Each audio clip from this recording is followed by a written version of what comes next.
अच्छा साथियों, बाबा हम गायिका नीतू राज आए हैं बनारस सारनाथ की धरती से। बा ये गंगा कैसेट नई दिल्ली से आए हैं हमारे बड़े भैया बा पुनीत शर्मा जी की देख रेख में आए हैं बड़ी ही सुंदर एक बिरहा के प्रस्तुति, बा जौना बिरहा के शीर्षक मिली स्वर्ग की नाच। आए हैं हमें आशा ही नहीं विश्वास है, बा इतना प्यार दुलार आप लोगों ने हमें दिया, आए हैं आजीवन हम आपके आभारी रहेंगे। बा इस बिरहे पर भी आपका ध्यान उससे ज्यादा बढ़ चढ़ के प्यार दुलार मिलेगा, ध्यान मिलेगा बाबूजी।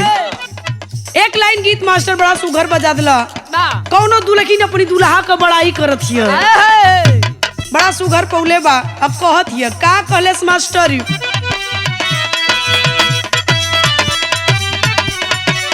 ये कहलेस उड़े ला फारी फारी बाघे पुरवैया हो, उड़ेला भारा भारा बाहे गोरावाइया उड़ेला भारा भारा बाहे गोरावाइया चश्मा पहिरी जब ले ले अंगड़ैया हो, चश्मा पाहे राजा बाले ले अंगड़ाइया चश्मा पाहे राजा बाले ले अंगड़ाइया उड़े ला फारी फारी बाघे पुरवैया हो, चश्मा पहिरी जब ले ले अंगड़ैया हो। दिलवा में गोली दागे गे, दिलवा में गोली दागे गे, राजाऊ के ही पिया, राजाऊ के ही पिया, हिरौआ से भी लागे रे। राजाऊ के पिया पियरऊ सखिया लागले राजाऊ के ही पिया, सुंदर लागले राजाऊ के पिया आइए बिरहे की ओर चलते हैं बाबूजी। बा और जहाँ तक मेरा मानना है आप लोगों का आशीर्वाद है, आए बिरहे से मेरी पहचान है। बा और बड़ा सौभाग्य है कि आज वाह। इस गंगा कैसेट कंपनी की ओर से वाह। यह बिरहा आप लोगों के बीच में मैं भेज रही हूँ। आया है कवि जी लिखते हैं 4 लाइन भूमिका में भाव अहंकार की परिभाषा। बा आइए मास्टर,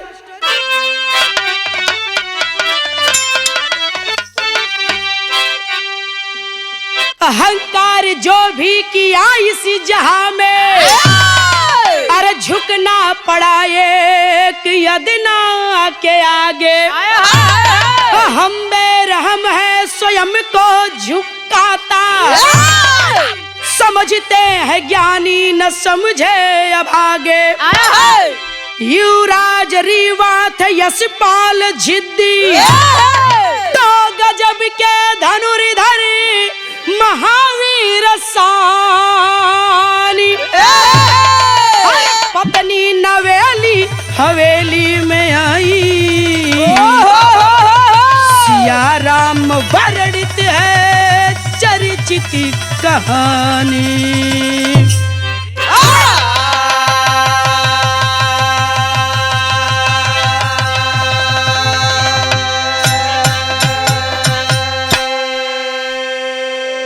पत्नी नवेली हवेली में आई, सिया राम वर्णित है चर्चित कहानी। युवराज यशपाल रीवा के रहने वाले, रीवा पहले रियासत हुआ करता था बाबूजी, अब मध्य प्रदेश का वह रीवा जिला बन चुका है। रीवा के रहने वाले यशपाल रावत का जब पहली बार आया है शादी भइल राजा युवराज के, और जब बियाह भइल नई मेहरारू आइल, रे हाय हाय हाय जना इनके मुहिम रसगुल्ला जात है। मेहरारू आइल, राजा बड़ा खुश हुआ, शादी भइल बा, सुहाग रात का टाइम है। एक लाइन बड़ा सुंदर यहाँ गजल लगल मास्टर आशिकाना मिजाज कर आजा। क्या बात है,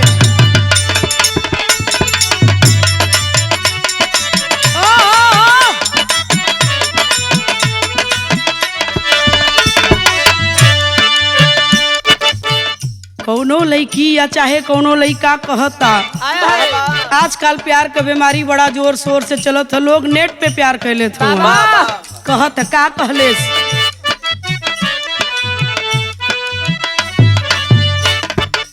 ऐसा पहली बार हुआ है, ऐसा पहली बार हुआ है, ऐसा पहली बार हुआ है, ऐसा पहली बार हुआ है, ऐसा पहली बार हुआ है, ऐसा पहली बार हुआ है, ऐसा पहली बार क्या हुआ बात है? है। हमको किसी से प्यार हुआ है, हमको किसी से प्यार हुआ है। हमको तुमसे प्यार हुआ है। लेकिन कवि जी भाव बड़ा सुंदर दू लाइन लिखल बिरहवा क वाह वाह का लिखल गईल।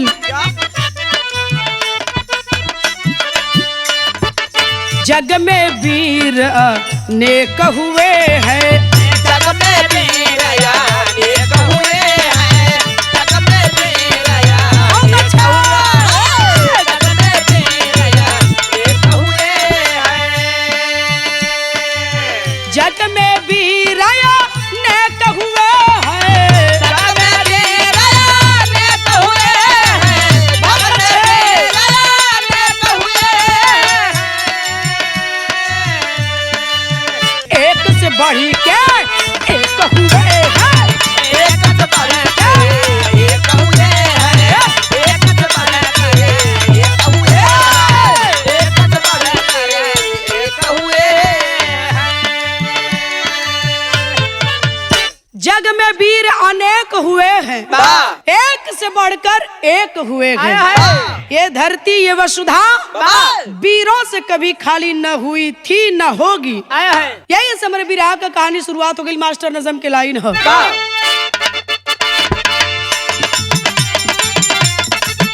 बहुत अच्छे। कहे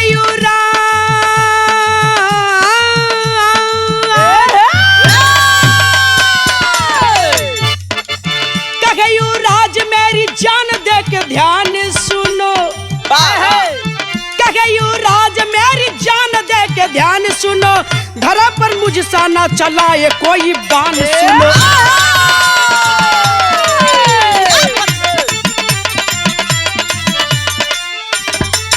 धनुर्विद्या का हर रहस्य मुझे आता है,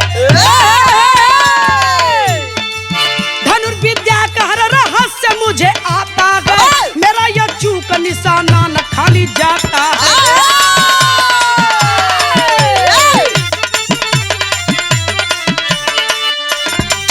शिकार खेलने जाऊंगा तो बता दूंगा, शिकार खेलने जाऊंगा तो बता दूंगा, लक्ष्य को भेद जाने मन तुम्हें दिखा दे।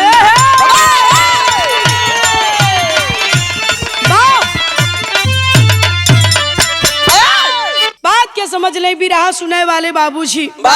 इधर राजा यशपाल रावत जब गईलन, आय हाय हाय, जा करके दुल्हन के लगे वो सुहाग रात के सेज पर दुल्हन घूंघट काट के दुल्हा का इंतजार करत बा। रानी इंतजार कर दी। जब राजा गईल रानी का घूंघट उठौला, देखला चांद सा चेहरा खिलखिलाए गईल। कला हो हाँ तो रानी बड़ी खूबसूरत हो, क्या सुंदरता है, क्या सुराहीदार गर्दन है, क्या घुंघराले बाल है। आय हाय हम मैं नाना कहत हुआ। रानी का बड़ाई भाई मेहरारू का बड़ाई कोई करला तो मेहरारू बड़ी खुश होली। आपो लोग अपनी मेहरारू का बड़ाई कबो कबो कह देवल कैली। राजा बड़ाई कैला, रानी बड़ा खुश है। राजा अब अपन बड़ाई झोंका शुरू कैला वही में। रानी का करत करत अपन झोंकत हुआ, ए रानी ए रानी हम बहुत बड़ा धनुष बाण का ज्ञाता खिला, हमार निशाना जाने लो, हमार निशाना कबो आज तक खाली ना गयल। जब मारीला एकदम जगह पर निशाना साध के मारीला, एकदम जाए के चौचक वही लगाला। निशाने पे हाँ हो निशाने पर कबो अचूक ना गयल। रानी कली हमार बड़ाई झोकत झोकत झोकत या अपन वही में शुरू कर देलन।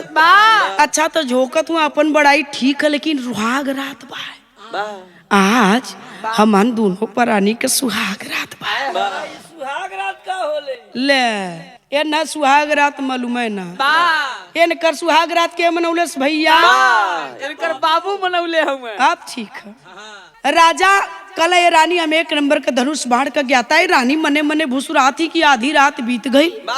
आधी रात बीत गई लदिया बाकी भाई राजा मार अपन बड़ाई झोकत बाड़न। आज सुहाग रात है मालूम पड़ा था रतिया जियान हो जाई यार। सुनत सुनत सुनत रानी के गुस्सा भरे लगा। एक लाइन भी राह में तर्ज लगल मास्टर कवन गीत है आजा।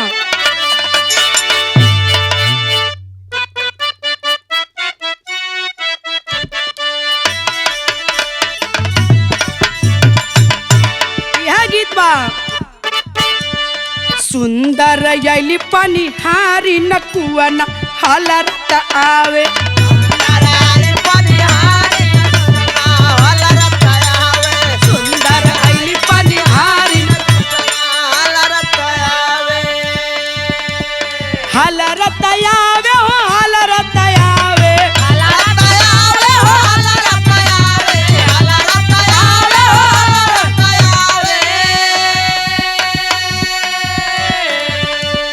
सुंदर यली पनिहारी नकुआ न हलरत आवे।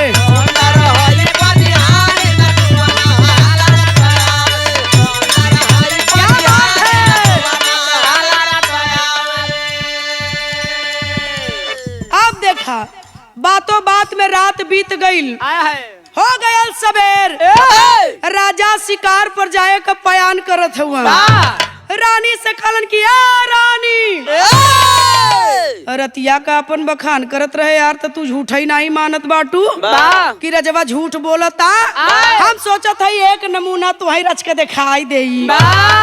रानी कली आई हो माई हमारे गवा कवन नमूना देखी। राजा कहलन का तनी सुना भाव है आवा। होई जब गईल बिहान हो शिकार का बयान कर दिहल। बिहान हो शिकार के बयान क्या बात है। बगाइले बिहान हो शिकार के बयान कई दिहाल।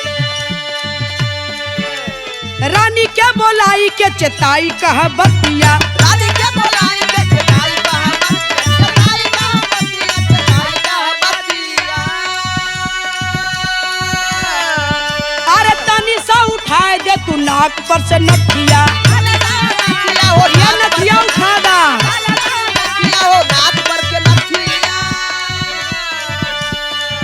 अरे शादी के निशाना श्रीमान हो शिकार का बयान कर दिहले। निशाना श्रीमान हो शिकार का बयान कई दिहल।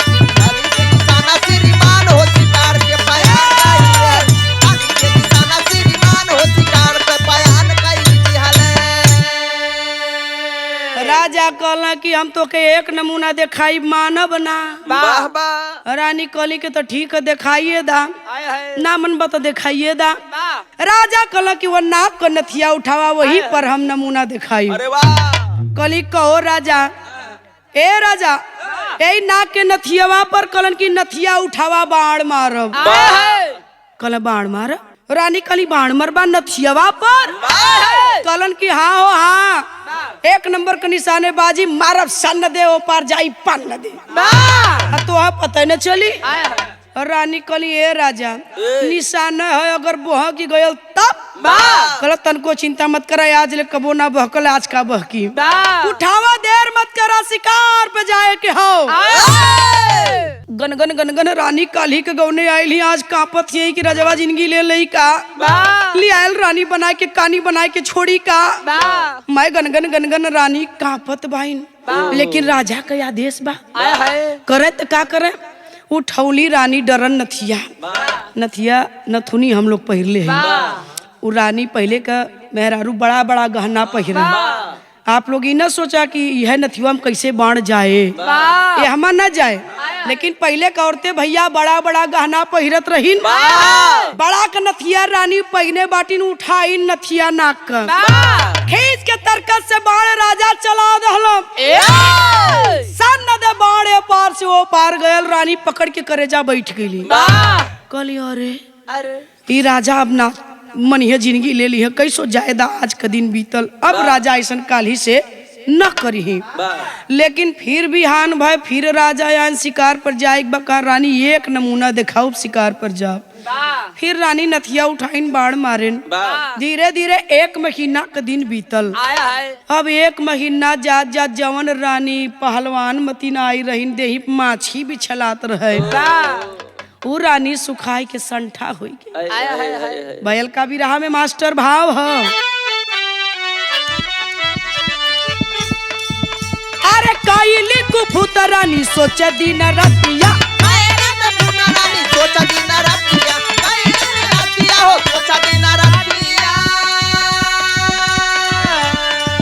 अरे अचके में हो जाई हमारी मौतिया,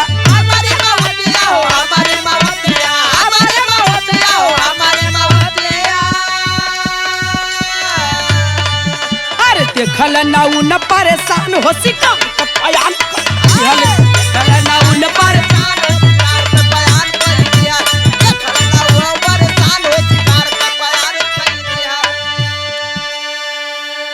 इधर 1 महीना जात जात रानी एकदम कुफुत में सुखाए के संठा हो गई है। पंचू रानी सोचत ही अब मान जाना राजा, अब माना न, अब माना न, लेकिन राजा माने का नाव न लेत हुआ।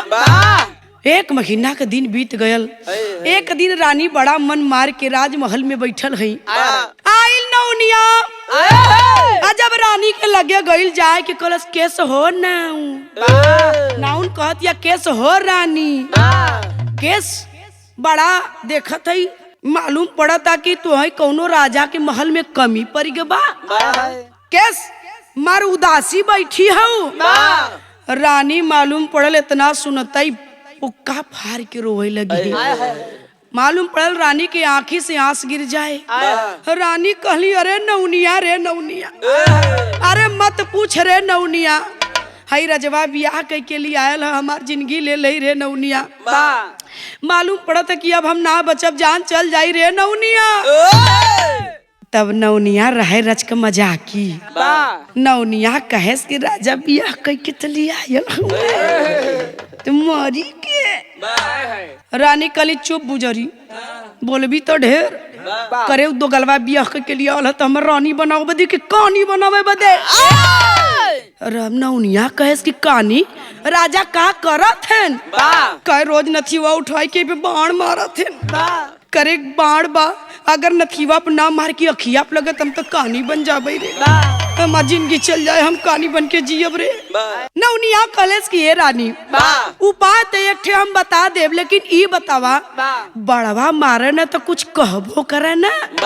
कल यह तो कहल कि हो कोई धरती पर हमरे जैसन वीर निशानेबाज एक लौता हम महिला। रानी के बात सुन के नौनिया धैलस कपारे पर हाथ। कल विपत्त बड़ियार, देखा भूमिका बनावत है नौनिया। कल विपत्त बड़ियार है रानी, लेकिन माल मोटहर खर्चा करबू तो उपाय बता दे, तो जिंदगी बजी नहीं रजवा, तो जिंदगी ले बीती। रानी कहली जवन कहबी दे देव रे, लेकिन हमार जान बचा ले। नौनिया बुद्धि लगा देले। का बुद्धि लगलो? टेरी लगावा मस्त। अरे बतावली जाओ जाओ आगे दुनिया, अरे बतावली जाओ जाओ आगे दुनिया।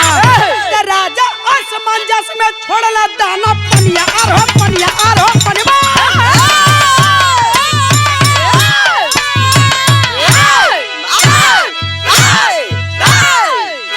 ई भयल बुढ़ऊ में दम बा। तू का समझत हो? नहीं नहीं मान गए भाई की। हम सोचे तनी आजमाई ले। बड़ा नया नया चार्जर से मोबाइल चार्ज सब कर करत हुआ। हाँ हो ए बाबू इधर राजा जब आई न राती ख रानी मुँह फुलाए की बैठल है। राजा से बोले के नाव ना लेत हई। राजा कहन केस हो रानी बड़ा गुस्सियान बाटू, केस फुलाए बाटू। राजा यहाँ यार तो रानी जाए यार, जब राजा यहाँ यार तो रानी आ जाए यार। राजा समझ गए दाल में कुछ काला बा। कैसो कैसो दोनों पर रानी का रात बीता, लेकिन बड़ा दुख में। देखा पति पत्नी झगड़ा हो जात है तो बोल चाल ना रहा था तो वो आदमी कुछ आदमी तो ऐसा होना जो खाना ही ना खाते अब कुछ मेहरारू जो आदमी झगड़ा कर ले तो भर पेट खा ली हमारे गुस्सा में खूब खाई है तो गलवा तोरो हिस्सा खाब यार राजा रानी के झगड़ा भाई बस साला रात बीतल मुश्किल बा नया नया बियाह बा अब राजा कैसो कैसो रात बिताएन सबेर भय तैयार हो के आन का रानी ठा रानी बोलत ना गई कल उठबू की ना उठा ना तो चढ़ब अब तू सोचबा कहाँ चढ़त हूँ उनके सेज पे सोचे ना उठबू तो हम आवत ही चढ़ के जगा दे रानी उठ के बैठ गेली कली का कल उठावा नथिया बाण मारब शिकार पर चलब रानी कली अजुओ मरबे कला जा बोले जियब तब ले मारब हाँ कोई ये धरती पर हमरे जैसन वीर रानी कली खबरदार राजा कली के नौनिया बतौले है रानी कली खबरदार राजा रोज सुना सुना दाज 1 महीना से हमार चिंता में शरीर हो गई जब बात हुआ कि हाँ कोई हमरे जैसन वीर सुन ला कान खोल के राजा ये धरती अब बसुदा वीरों से खाली नहीं है एक से बढ़कर एक वीर ये धरती पर हुवन तो ही ना हुआ ये दुनिया जाओ जाओ अगर राजा कल हमसे बड़ा भी कोई ये धरती पर हो का रानी कली तनी जा निकल के पता लगा ला जा तो और मैं चूर चूर हो जाई राजा कैलन का मास्टर आधा चौकड़ा में भाव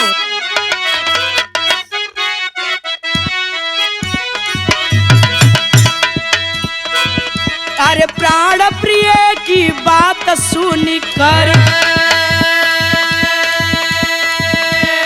मन ही मन सोचयू रहा अरे कौन वीर है मुझसे आगे अरे उसे खोजने चलूंगा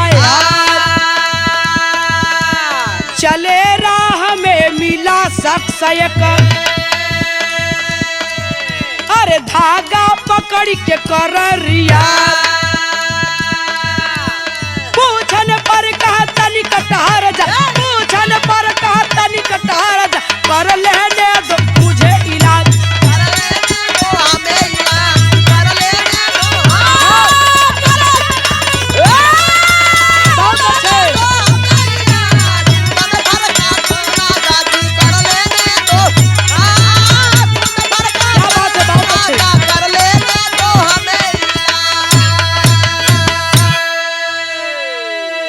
गौर करेंगे बाबूजी जब राजा रानी के बात सुन के निकलने की दुनिया ज्यों ज्यों आ गई है पता लगाऊंगा कि मुझसे बड़ा इस धरती पर कौन है चलना जब कुछ दूर गई देखत का हुआ जेठ बैसाख का दोपहरिया एक आदमी एक पेड़े के नीचे बैठल धागा लेके ये 10 अंगुरिया में 10 धागा लपेटले बा लपेट करके वो आदमी बैठ करके कर क्या रहा है जवन धगवा लपेटले है दौड़ एके दबावे फिर ये मन का दबावे फिर ये मन का दबावे फिर ये मन का दबावे हाली हाली हाली हाली कुल दबावत बा राजा देखे नी युवराज यशपाल कहने कवन जादू करत है देखिए से पूछी तई का करत बा कहन युवराज यशपाल कहन ए भैया का करत हुआ कवन मदारी खेला दिखावत हुआ कहे हम मदारी खेला नहीं दिखावत है कहन का करत हुआ कहला कि हम बहुत बड़ा वैध इलाज करत हैला कहला को धगवा से कहला हाँ क्यों 50 कोस दूरे क्यों 20 कोस क्यों 25 कोस क्यों 5 कोस दूरे मरीज हमार बैठल बा और मैं इतना बड़ा वैद हूँ यही बैठे इस धागा द्वारा उसका इलाज करता हूँ मरीज घर बैठा ठीक हो जाता है हाँ कोई हमसे बड़ा वैद धरती पर युवराज यशपाल का ना आई हो माई रानी कहीं दुनिया जो जो आ घर बा वैद जी 50 कोस दूरे मरीज बैठा बा धागा द्वारा इलाज करत है कहने ये वैद्य जी हमार रानी कहीं दुनिया ज्यो ज्यो आगर बा हम 1 नंबर के निशाने बाज धनुष बाण का हमार निशाना कबों खाली ना ही गए जब मारे निशाने पे मारे लेकिन रानी कलिन की दुनिया ज्यो ज्यो आगर बा तनी निकल के देखा। और जब निकले तो तू भेटाई गया, इतना बड़ा वैद बड़ा। चला वैद जी देखल जा, दुइये वीर धरती पर है कि तीसरा भी कोई वीर बा। कहन चला देख ही लेवल जा। दोनों वीर चल देते हैं। बिरहा में तर्ज बदल गई मास्टर साहब।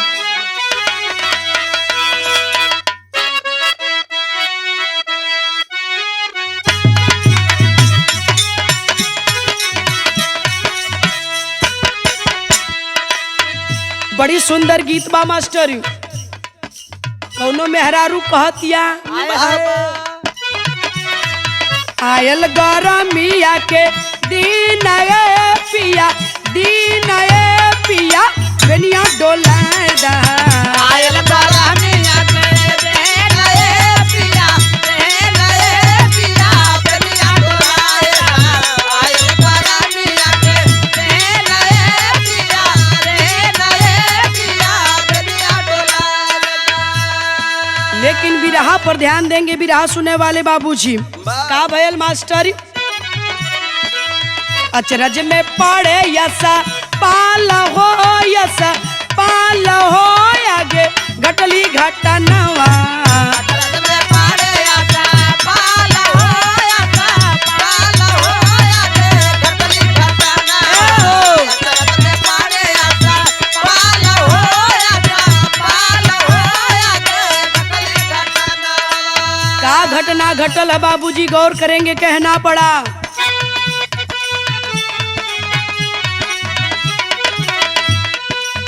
युवराज वैद दोनों जनी है देखे।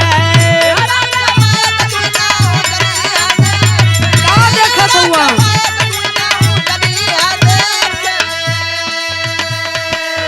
पपी लगाए का नब को निरेखे।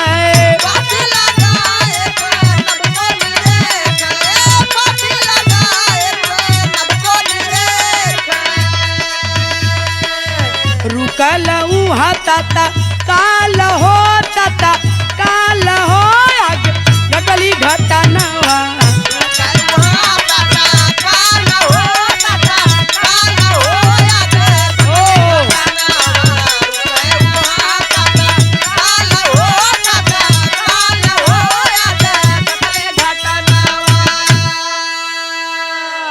गौर करेंगे बाबूजी। इधर दोनों लोग निकल दिए पता लगाने के लिए कि तीसरा वीर कोई है या नहीं। और जब निकलना तो देखत का हुआ, कुछ दूर गईले के बाद एक आदमी हट्टा कट्टा पहलवान टाइप का बैठल हुआ। एक ठे कागज का इतनी बड़ी पोपी बनाई के गोल का, एक टक एक आंख बंद कैलन और दूसर की आंखी से एक टक यही आकाश में निहारत हुआ। आकाश में जब निहारत देखला उनके युवराज यशपाल वैद जी, कल ये भैया वैद जी कल का कल हाउ देखा हो ये दोपहरिया में आकाश में कवन तरई देखत बा। चला देखल जाती आखिर करत का है। जब दोनों जने वहां गईला और जब पूछत हुवन कल कि भैया ये का करत हुआ, यार से ठोकत हुआ यार घूम जा, जब यार से ठोकत यार घूम जाए। हट हट हट हट हट। आ हा हा हा, ओ हो आय हाय हाय, कहे भैया ये आय हाय ओ हो का आकाश में देख के करत हुआ, दिनवा में कवन तरई गिनत हुआ। कहलन का कहलन मास्टर? जवाब और से का मिलल? लगना पूछे दोनों जनवई समैया हो।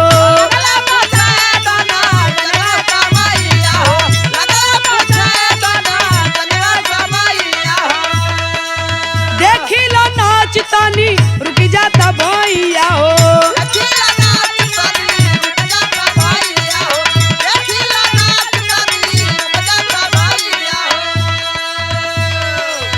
सहज बाजी का ताल हो यारे ताल हो, आगे घटली घटनवा।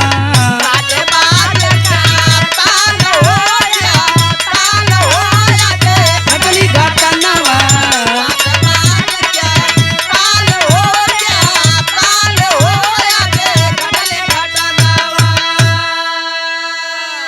कलम मर्दवा मरला एकदम नाच कह देहला लोग। हाय हाय हाय हाय, क्या मूड बना करके मैं स्वर्ग की नाच देख रहा था। एकदम मरला की कुल नाच के धे देला। कहला भैया तू स्वर्ग का नाच कैसे देखत रहला है, धरती पर रहे वाला आदमी स्वर्ग का नाच। कहला मेनका उर्वशी जैसन सुंदर सुंदर अप्सराएं स्वर्ग में नाच रही थी और मैं रोज 1 घंटा खाली होकर के स्वर्ग की नाच देखता हूँ। ये पोपिया देखत हुआ, यही पोपिया से रोज स्वर्ग का नाच देखीला। कहा भैया बड़ा लोग देखली लेकिन तू ये पोपिया से स्वर्ग का नाच देखत हुआ। कला हम ही त्रिलोकी नाथ है। हम त्रिलोकी नाथ कहा, तू त्रिलोकी नाथ हुआ चाहे 8 लोकी नाथ हुआ, लेकिन धरती पर बैठा स्वर्ग का नाच देखत हुआ। अरे मैं बड़ा मूर्ख देखली लेकिन तुहरे ले नीचे। खबरदार मूर्ख मत कहना, इस धरती पर कोई है मेरे जैसा। एक लौताई त्रिलोकी नाथ हुआ, धरती पर बैठल स्वर्ग का नाच देखला।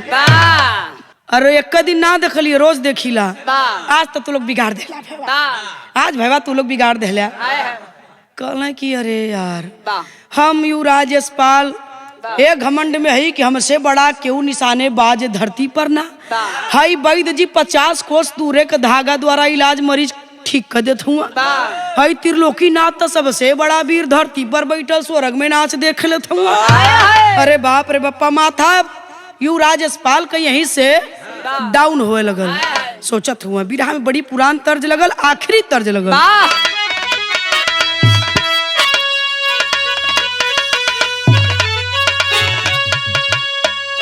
कौनो मेहरारू मरद होकर बियाह गौना कराए की 2-4 महीना दुल्हन के साथे बितौलस पंछू।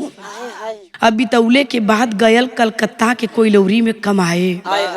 गयल तक कमाए, दुल्हनिया कल जाती कमाए, लेकिन जब कमाए लगल तो एसएस का मोटकी कमाई कमैलेस। एसएस का मोटकी कमाई कमैलेस मौसा न कि वही का हो गयल 14-15 साल बीत गल। दुल्हनिया इंतजार कैलेस लेकिन दुल्हवा आयल ना। एक दिन दुल्हनिया कहलेस का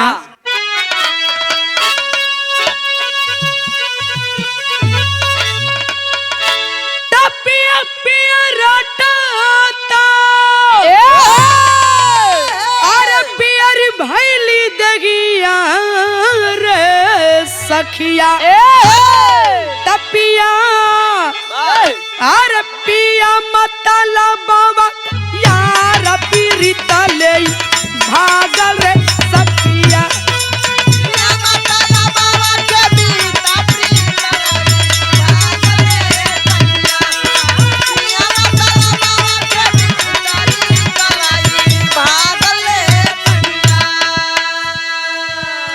लेकिन गौर करेंगे बाबूजी, बिरहा में कवि जी भाव लिखत हुवन, बड़ी सुंदर भाव और इस सामाजिक लाइन लिखल गई। ये दुनिया में सब कुछ कर लेना दोस्त, लेकिन कभी किसी चीज का घमंड मत करना।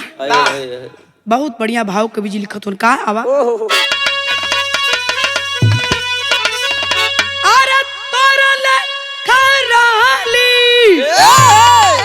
अरे हमनो सिरता रे मितावा, लेकिन जब घुमाली समाज ना जकुल टूटल रे मितावा।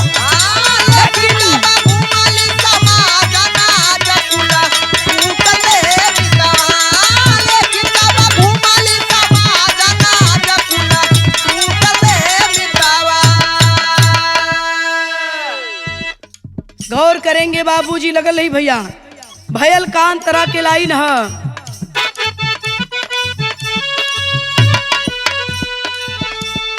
चला साथ हमनी के खोज सर्वश्रेष्ठ हो,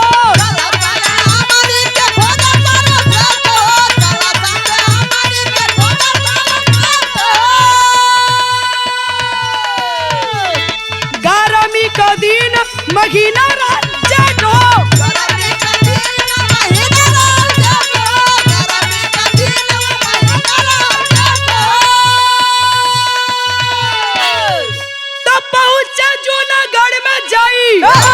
अरे तीनों रंग बाजी रे मितावा, रखल स्वयं रुधिराज काज कुल रुकल रहे मितावा।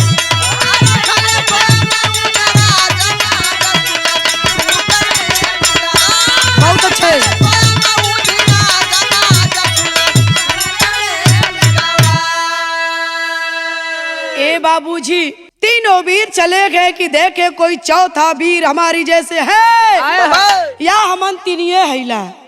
चलल हुवन बाबूजी रीवा मध्य प्रदेश से जात मध्य प्रदेश को क्रॉस कर गए। और जहाँ मध्य प्रदेश खत्म होता वहीजा से आगे जब बढ़ला तो जूनागढ़ का राज्य लग गया। और जूनागढ़ राज्य में पहुंचलन, देखत का हुआ 2, 4, 10, 20 लोगन का भीड़ ना, 500-700 का भीड़, हजारों का भीड़ एकदम सामने से रेलले आवत बा। मालूम पड़ा तो कौनो मेला घूमड़ के आवत बा। रुकना है, कल बैठ जी तनी रुका, हई भीड़ तनी सामने से जवन आवत बा, कैसन भीड़ बा तनी पूछल जाए। तलेटे बुढ़ऊ दादा मिलना पूछत हुआ बैद जी तनी भीड़ हरे से आवत है, पूर्व से पश्चिम जात बा, कहाँ का भीड़ कहाँ से आवत है, कहाँ जाते। कल ये भैया पूछता हुआ तो बता देथिला, ये जूनागढ़ राज्य के राजा के कई बिटिया रहल, जौने कया स्वयंवर रहल, लेकिन बरतिया ये लौट के जात है बिना बिहवे सदिया ना भइल, ये बरतिया लौट के जात है राजा के द्वारे से। आई भीड़ कौनो मामूली ना, वही बराती का भीड़ कल तो सदिया काहे ना भइल। कल ये भैया सदिया क्यों करे के तैयार है न भइल। कल काहे, कल की राजा का बिटिया बीमार है, अब बीमार है, मरे के लगल बा, अब मरी की तब मरी के 1-2 घंटा के मेहमान बा कि 2 महीना के जाना तक क्यों शादी करे के तैयार हो लड़की से नाही बा। कल की अरे शादी करे के तैयार ना भइल, कितना दूर राजा का महल है। कल यहाँ से 3 कोस के दूरी पर राजा का महल है। कल ये वैद्य जी 50 कोस दूरे मरीज बैठाला तो ओकर तू धागा द्वारा इलाज करेला, मरीज ठीक हो जाला। तो काहे न 3 कोस के दूरी पर राजा के बिटिया है, चल के देखता काजनी तोहरे हाथे ओकर कल्याण हो जा। कल की अरे यार बात तो तू ठीक कहत हुआ, लेकिन ठीक है चला चल जा। यहाँ बिरहा में मास्टर पापट से भाव हो।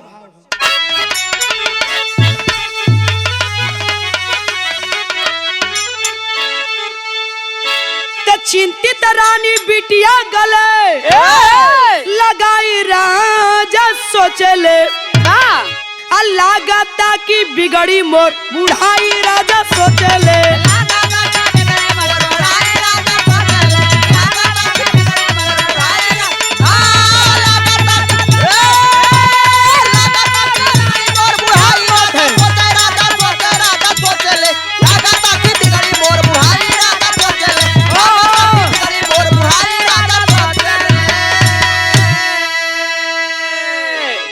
तब तक तीनों पहुँचे हवा, अरे कहला दे दिलासा हो, अरे पकड़ कलाई वैद्य जी बोले बाबा चले कैसा हो।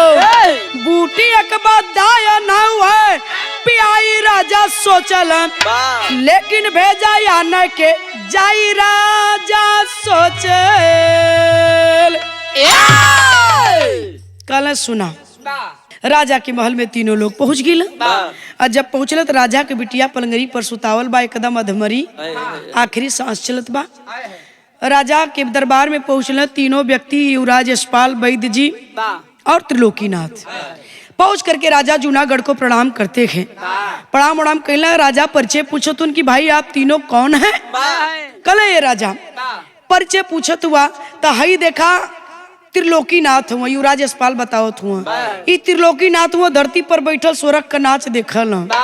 आई हुआ वैद्य जी 50 कोस दूरे मरीज रहला, वहाँ जाए के जरूरत ना पड़ले, एजा से धागा द्वारा इलाज करल, धागवा दबा दबा के यही बैठल 50 कोस मरीज ठीक कर दिल।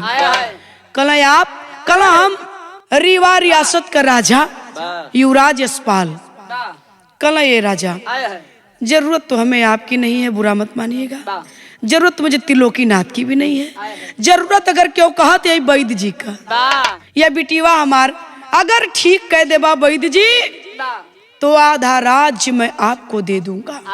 यह कई बिटिया हमारी है, यह मर्जी तो राजपट लेके हम क्या करम। वैद्य जी वो बिटिया का कलाई पकड़ ले राजा की, कल राज मिले ना मिले, लेकिन मैं एक वैद्य होने के नाते इस बेटी का इलाज जहाँ तक मुझसे बन पड़ेगा मैं करूंगा। कलाई पकड़ना, और कलाई पकड़ ले के 2 मिनट बाद कल ये राजा तुहार बिटिया बच जाई।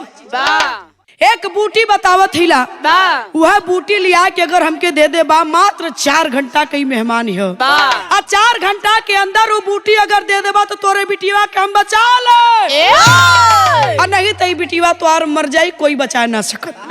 लेकिन जल्दी करा, देर मत करा, समय गोले कुछ मिली ना।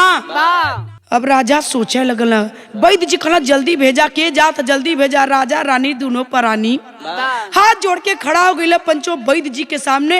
एक बात कलन, तनी आल्हा लगावा मास्टर।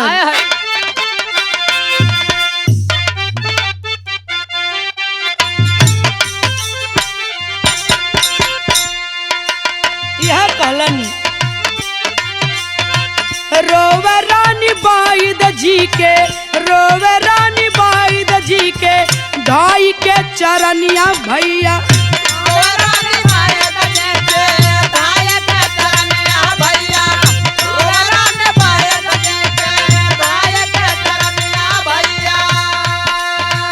वैद्यता कहालन यही धारा पे भगवान,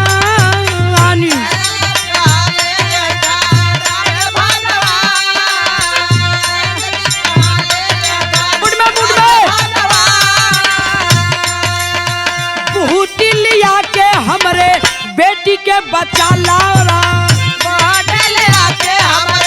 बेटी के बचा ला भैया,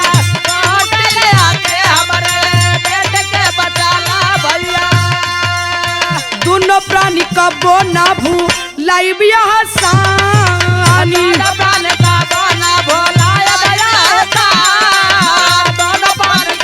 क्या बात है।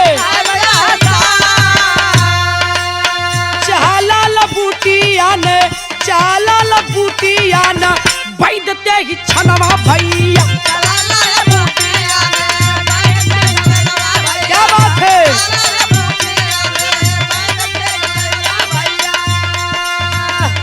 वही में देरी उली के होता सिरी,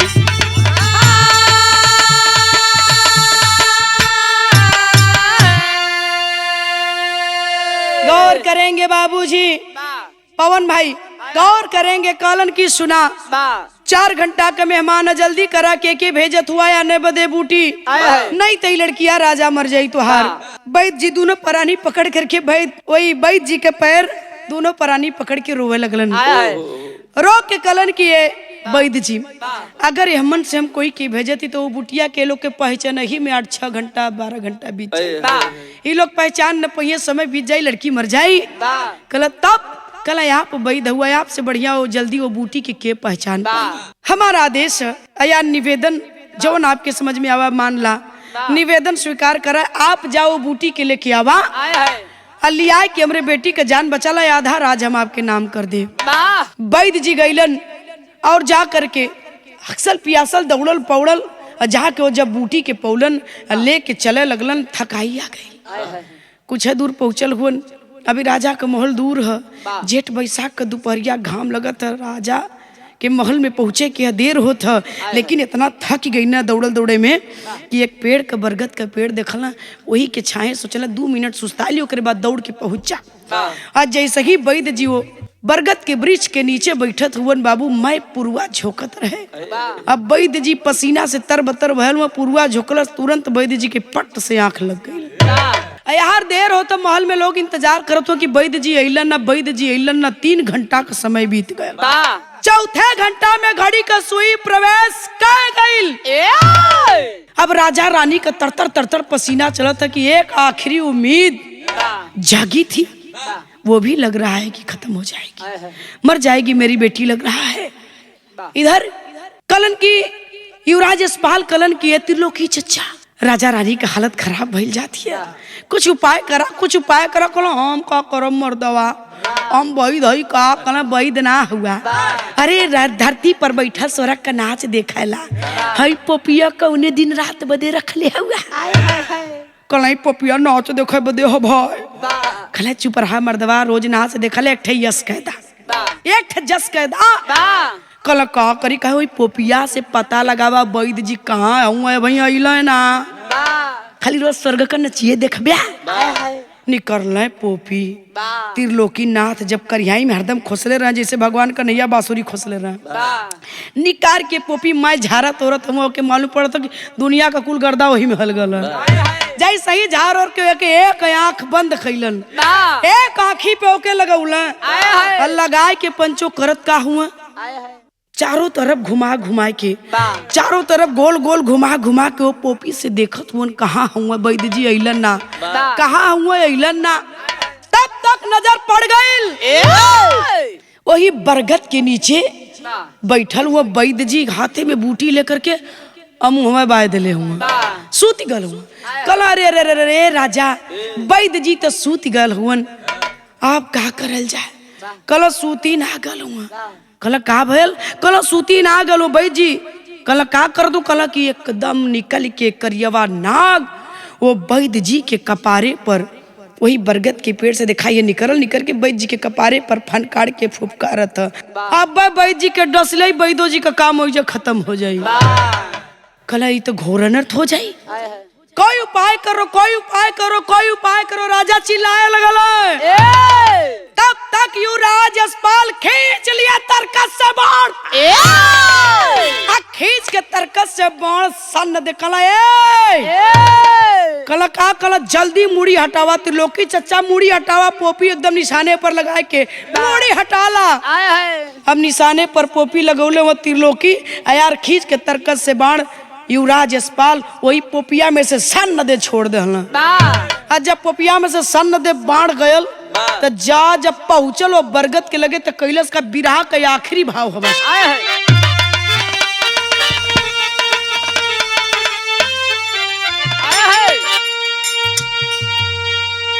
तब मरला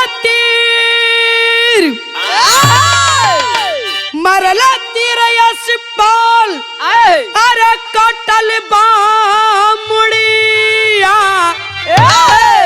पी के बूटी उठली राजा का कुंवारी गुड़िया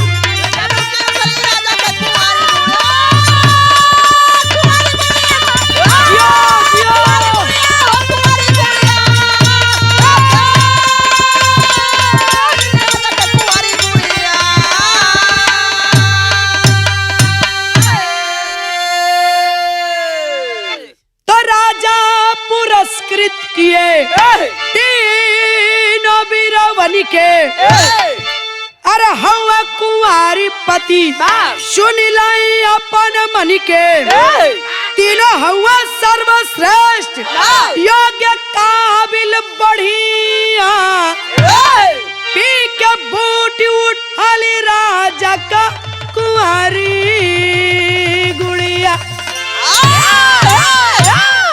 जब तीर छोड़ल युवराज यशपाल और जब बाण कपारे पर से सन्न जाए के नगवा का गर्दन वैद्य जी के कटले वैद्य जी का पच से अखिया खुल गई ताकत हुआ घड़ी में कला अरे बाप रे बप्पा बड़ा हम सूत गईली कहा दौड़ल दौड़ल दौड़ल दौड़ल महल में गईला बूटी कुचत पीसत कुछ पीठ से तुरंत और राजा की बिटिया के पिया दिला जब राजा के बिटिया के मुँहे में बूटी गईल वैद्य जी का पट से 2 मिनट 4 मिनट ना बीतल उठ के बैठ गई और जब उठ के बैठल तरतर तरतर तरतर तरतर पूरे राजमहल में ताली बजाए लगल वैद्य जी की जय हो वैद्य जी की जय हो राजा के बिटिया के बचा लेना यार राजा कला कुल दुनिया का वैद्य हारी गई एक से बड़ा एक अला लेकिन बाहरे वैद्य जी आपने मेरी बेटी की जान को बचा दिया आधा राजपाट मैंने देने का ऐलान किया था वो तो दूंगा उसमें कोई शक नहीं है लेकिन बिटिवा को ताकत हो उनकी बेटी आइल बारात तो राज दरवाजे से चल गई कोई तो से शादी करे के तैयार ना भयल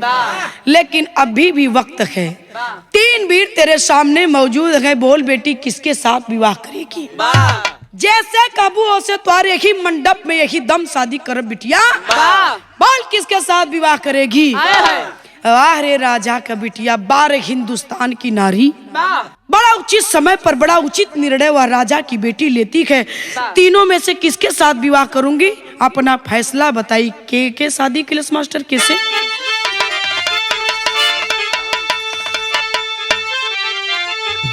कहा चाचा त्रिलोकी यसी पाली मेरे भाई संकट से हमनी के जोली हलन बचाई खेला खेलौला सब के अरे हो नौनिया बुढ़िया पी के बूट उठल राजा का कुंवारी